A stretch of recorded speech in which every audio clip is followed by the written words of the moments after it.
이재명 대통령이 부동산 대국민 토론회를 열고 정책 목표는 억지로 주택 가격을 낮추는 게 아니라 비정상을 정상화하는 것이라고 밝혔습니다. 네, 특히 사람들이 이 보유세 강화에는 대체로 동의한다면서도 조세 저항에 대한 우려 역시 언급했습니다. 자, 청와대 연결해서 자세한 내용 들어보겠습니다. 정인용 기자, 먼저 오늘 토론회 이 대통령 주요 발언과 또 세제 관련 논의부터 정리해 주시죠.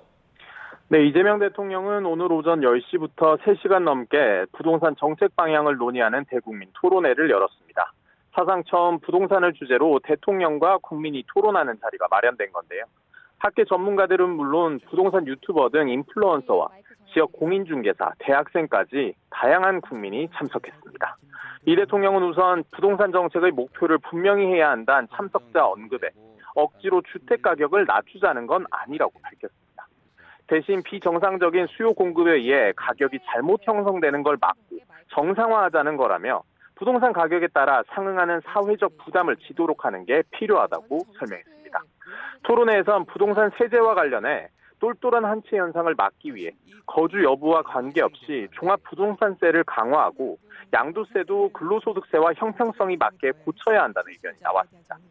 이 대통령은 보유세를 강화해야 한다는 데 사람들이 대체로 동의한다면서도 어느 정도로 어떤 차등을 두고 강화할지가 중요하다고 답했습니다. 다만 선진국 수준이면 현재의 3배는 올려야 하는데 그 경우 폭동 비슷한 상황이 벌어질 거라며 결국 타협은 해야 하고 정치적 손해를 보더라도 대비는 할 거라고 역설했습니다. 네, 공급이나 대출 규제 같은 금융 분야에선 어떤 의견이 나왔습니까?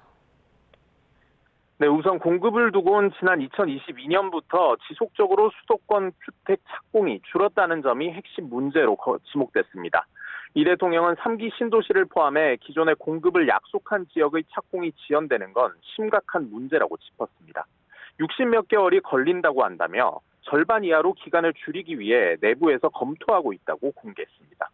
또 재건축 재개발 사업은 공급 효과에 대한 논쟁이 있다고 했고 공공임대의 경우 역세권을 중심으로 중산층도 살 고품질 아파트를 건설하는 계획을 염두에 두고 있다고 설명했습니다.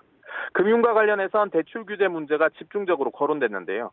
주택 가격에 따라 정액으로 대출 한도를 정해놓는 현행 정책에 반대하고 신혼부부와 청년은 배려해달라는 요청이 있었습니다. 이 대통령은 또 기존 아파트 분양 계약자가 가계대출 총량 규제로 잔금 대출에 차질이 생기는 사례들이 소개되자 대책 마련을 지시했습니다. 아울러 정책 당국자들이 참석자들의 의견을 토대로 상황에 따라 핀셋형으로 제도를 마련할 필요가 있다고 주문했습니다. 지금까지 청와대에서 전해드렸습니다.